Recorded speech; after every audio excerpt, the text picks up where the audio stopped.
हमारे अरशद भाई साहब आ चुके हैं बिल्कुल बीसू से, और एक अच्छी प्रेरणा लेके चल रहे हैं, समाज के लिए अच्छा काम कर रहे हैं, और बिल्कुल आर के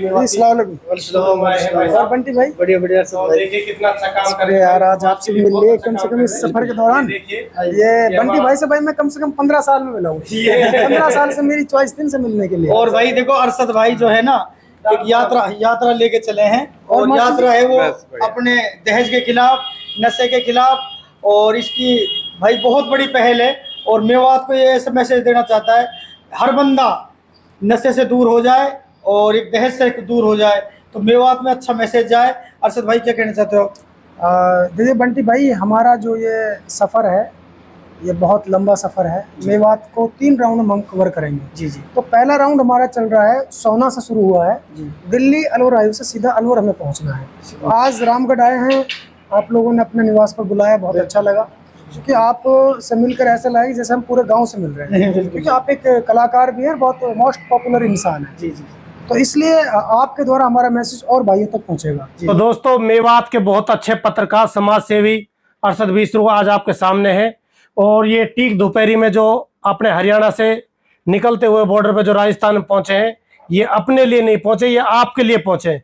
यानी कि खुद के लिए नहीं, ये पूरी समाज के लिए पहुंचे हैं। और इनका जो संदेश है, जो पिछड़ती हुई मेवात है, जो बिगड़ती हुई मेवात है, जो आज मेवात अपने अच्छे रास्तों को छोड़कर बुराई के रास्तों पर भटकी हुई है, उस मेवात के लिए एक संदेश लेके निकले हैं। इनका कहने का मतलब है, जो स्कूलों में पढ़ाई नहीं कर रहे बच्चे, आजकल फ्रॉडबाजी में लगे हुए हैं, 2 पैसे के चक्कर में अपना जीवन मतलब जो अच्छा यापन करने वाला जीवन है उसको बर्बाद कर रहे हैं। तो उसका संदेश लेके आए हैं अरशद बीसरू। और कुछ जो गाय के नाम पे मुसलमान जो बदनाम होते हैं, जो कुछ चंद लोग मुसलमान जो गाय का जो बिजनेस करते हैं, जो भी कुछ करते हैं, जो भी करते हैं, उनके समझाने के लिए है कि अगर आपको हमारे इलाका को बदनाम ना, हमारे इलाका को बिल्कुल बदनाम ना करें। ये हंसती खेलती मेवात है, इसमें हिंदू मुस्लिम 36 बिरादरी रहती है। आज तक इसमें ऐसा कोई नहीं था, पहले भी कुछ बुजुर्ग रहे हैं इसमें, लेकिन आज कुछ लोग, जो चंद लोग हैं, इन्होंने मेवात को खोखला करके पटक दिया अरशद भाई। ये इसमें जो नशा है और जो टटलूबाजी है, और जो आजकल इसमें आपको देख रहा है करोड़ों करोड़ रुपए की माला लेके ऊपर जो नाच गाना करते हैं, और जो ऊपर से माला फेंकते हैं, और नीचे हेलीकॉप्टरों से, ड्रोन से माला ले जा रहे हैं, ड्रोनों से माला उड़ा रहे हैं, फिजूल खर्चा कर रहे हैं। इसके लिए लेके निकले। और ये खास संदेश अरशद बीसरू का है कि जो ठीक दोपहरी में निकले, मेवात को थोड़ा अच्छाई की ओर ले जाएं, अपने बच्चों को पढ़ाई कराएं और शिक्षा दिलाएं। तो थोड़ा अरशद भाई और बोलेंगे। अरशद भाई क्या कहना आपको? देखिए, हम रामगढ़ शहर जैसे ही पहुंचे तो हमें बहुत अच्छा लगा कि 15 साल से मैं इनका नाम जानता हूं। मेवाती सॉन्ग के माध्यम से मैं इन्हें जानता हूं। बंटी छेला का नाम मैंने बहुत सुना है, लेकिन आज भाई ने देख करके यहाँ बुलाया, स्टूडियो में हमारी इज्जत भी की और हमारा हौसला भी बढ़ाया है। तो मैं चाहता हूँ कि इसी तरीके से तमाम भाई जो राजस्थान मेवात के, वो हरियाणा से भी ज़्यादा हमारा सहयोग करें। हरियाणा में तो आप सबने देखा कि भर भर कर पब्लिक मेरे साथ रही है, हर गांव में, हर स्कूल में, हर मदरसे में। लेकिन राजस्थान में देखो कि यहाँ के भाई बहुत सादगी में रहते हैं। किस तरह मैंने तो सबकी आवाज़ उठाई गांव गांव पहुंच करके, लेकिन मेरा साथ इस मिशन में कौन कौन दे पाता है? ये सिर्फ समाज के लिए मिशन है, मेरा खुद का कोई फायदा नहीं है इसमें। क्योंकि अगर हम आज आवाज़ नहीं उठाएंगे तो अल्लाह भी हमसे पूछेगा कि जब मेवात दफन हो रहा था या बर्बाद हो रहा था तो उस टाइम आप कहाँ थे? तो इसलिए मैं तो कोशिश कर रहा हूँ कि अल्लाह ताला किस तरीके से मेवात को पहले जैसा बना दे। तो अरशद भाई का कहने का मतलब ये, पैसा तो हर इंसान के पास है, पैसा तो हर इंसान के पास है, लेकिन समाज के लिए खड़ा होना ये बहुत बड़ी बात है। ये अरशद भाई का एक संदेश है, जो समाज के लिए खड़े हुए हैं। पैसा काम नहीं आएगा, जो समाज के लिए जो बुराइयां हो रही है उनको मिटाने के लिए हमारे अरशद भाई खड़े हुए हैं। बहुत अच्छा कदम लिया इन्हें मेवात के लिए, इसके लिए मैं बहुत बहुत शुक्रिया कहूंगा, बहुत बहुत धन्यवाद कहूंगा। ऐसा नौजवान शायद मुझे तो कोई दिखा नहीं मेवात में जिन्होंने पहला बीड़ा अरशद भाई ने उठाया है। इसके लिए शुक्रिया भाई को। शुक्रिया। एक बात और कहना चाहता हूँ, देखिए 77 सालों से लगातार बीच बीच में नशा और दहेज खत्म करने के लिए हमारे बुजुर्ग, हमारे उलेमा हजरात और हमारे नेतागण 36 बिरादरी के लोग प्रयास तो करते आए हैं। अब दवा ठीक से नहीं मिल पाते, तुम्हारे से ठीक नहीं होता है, क्योंकि अरशद भाई टांग खींचने वाले बहुत होते हैं जी। लेकिन आपने जो संदेश लिया ना, खुद चलने का, अकेले मजबूत चलने का, फिर जनता को इकट्ठा करने का, ये बहुत अच्छा। मैंने इसलिए किसी भी नेता को अपने साथ नहीं लिया, मैंने सिर्फ ये पैगाम दिया है कि जिस नेता को अपनी 36 बिरादरी से, समाज से, मेवात से मोहब्बत है, मेवात को बर्बादी से बचाना चाहते हैं, वो आके मेरी यात्रा का सम्मान करें, सपोर्ट करें। बाकी मैंने साथ में कोई नहीं लिया है, मेरे लिए सब एक समान है, क्योंकि पार्टीबाजी होती है, इसलिए मैं खुद ही सफर पे हूँ और मैं तो एक मुसाफिर हूँ भाई। अब क्या कर सकते हैं, मंजिल तो है नहीं, जहाँ हार जाते हैं वहाँ विश्राम कर लेंगे। बहुत अच्छा बोल। ठीक है जी। तो मैं चाहता हूँ सारे भाई हमें कोऑपरेट करें। शाम के वक्त हम जो है ग्रामीण क्षेत्र में पहुंच करके लोगों को इकट्ठा करते हैं, वहाँ अपनी बात रखते हैं। भाई जो दहेज है वो बहुत उरूज पर है, जिसके लिए ना शरीयत में जगह है ना संविधान में जगह है, फिर भी लोग ये गुनाह करते जा रहे हैं।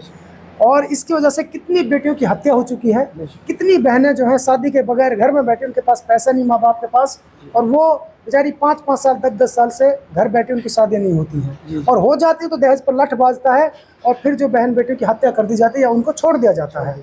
बहुत बड़ा जुल्म और अत्याचार इस दहेज के कारण हमारी बहनों पर हो रहा है। दूसरा, नशा जो है चरम सीमा को पार कर रहा है। आज हर तीसरा बंदा नशा कर रहा है मेवात में, चाहे कोई गांजा पी रहा है, चाहे कोई दारू पी रहा है, चाहे कोई मामा गुटखा खा रहा है, कोई इंजेक्शन लगवा रहा है, मतलब क्या क्या चीजें, एलपी तक पी रहे हैं, जो चीजें चिपकाने की उनको पी रहे हैं, सूंघ रहे हैं। तो मैं ये कह रहा हूँ कि अगर इसी तरीके से सिलसिला जारी रहा, हमारे बुद्धिजीवी, हमारे नेता, हमारे उलेमा हजरात और 36 बिरादरी के लोग अगर सामने नहीं आए और पूरे मंथन के साथ अगर इस चीज पर लगाम नहीं लगाया, तो 10 साल बाद मेवात को खत्म होने से कोई रोक नहीं पाएगा, क्योंकि मेवात आखिरी पायदान पर चल रहा है। इसलिए अल्लाह ताला ने हमें एक ऐसा पत्रकार बनाया है कि 25-30 लाख हमारे सब्सक्राइबर फॉलोवर हैं और जनता हमें मानते, तो हमारा ये फर्ज है, कोई करे या ना करे, लेकिन हम इस भीषण गर्मी में पैदल चल रहे हैं, गांव-गांव पहुंच करके लगभग 400 गांव में पहुंचना है और बंटी भाई लोगों को मोटिवेट करना है किसी तरीके से। एक तो जो गौ तस्करी है जिसका आरोप मेवात पर लगाया जाता है, वो पूरे तरीके से बैन होनी चाहिए। दूसरी बात यह है कि दहेज खत्म होना चाहिए।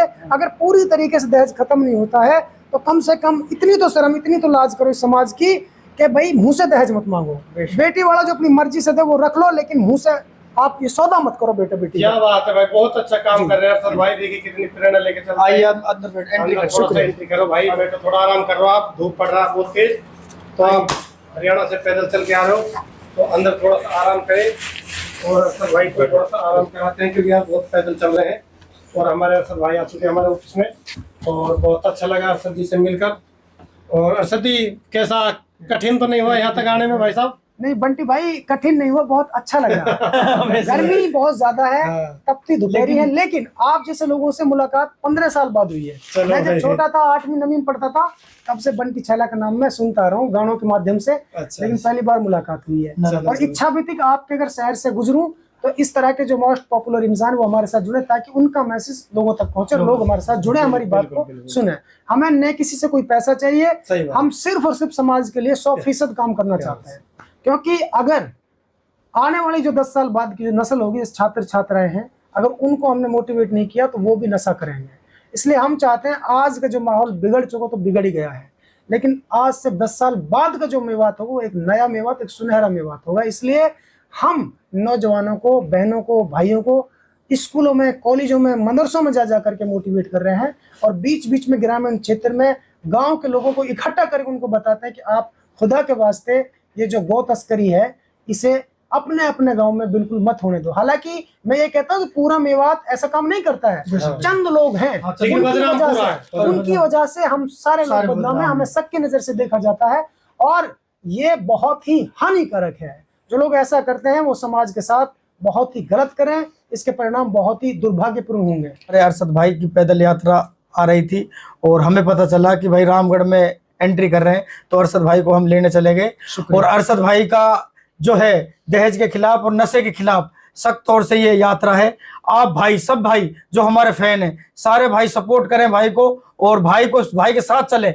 हम भी आज वचन ले रहे हैं, जो भी हमारे जो मिलने वाले हैं दोस्त जो नशा भी करते हैं, हम तो नहीं करते, जो नशा करते हैं, आज उनसे वचन दिवाएंगे कि यार अरशद भाई यात्रा लेके चले कि भाई नशा आप नहीं करेंगे। जी बहुत बहुत बहुत शुक्रिया भाईजान, यही उम्मीद थी मुझे आपसे, क्योंकि देखिए आज 70% जो मेवात के जो नौजवान हैं वो नशा कर रहे हैं, गांव गांव में दारू बिक रही है। लेकिन जो 30% है, अगर हम लोगों ने आवाज नहीं बुलंद की तो 30% भी धीरे धीरे सलामत हो जाएंगे और एक दिन मेवात को खत्म होने से कोई रोक नहीं पाए। खत्म होने मतलब ये होता है जब कल्चर खत्म हो जाएगा, रीति रिवाज खत्म हो जाएंगे, इज्जत खत्म हो जाएगी, लज्जत खत्म हो जाएगी, तहजीब नहीं रहेगी, तो फिर क्या मेवात होगा। आज से 100 साल पहले वो मेवात थी जिसको दुनिया भर में याद किया जाता है, लेकिन आज का जो मेवात है वो उड़ता पंजाब बनता जा रहा है।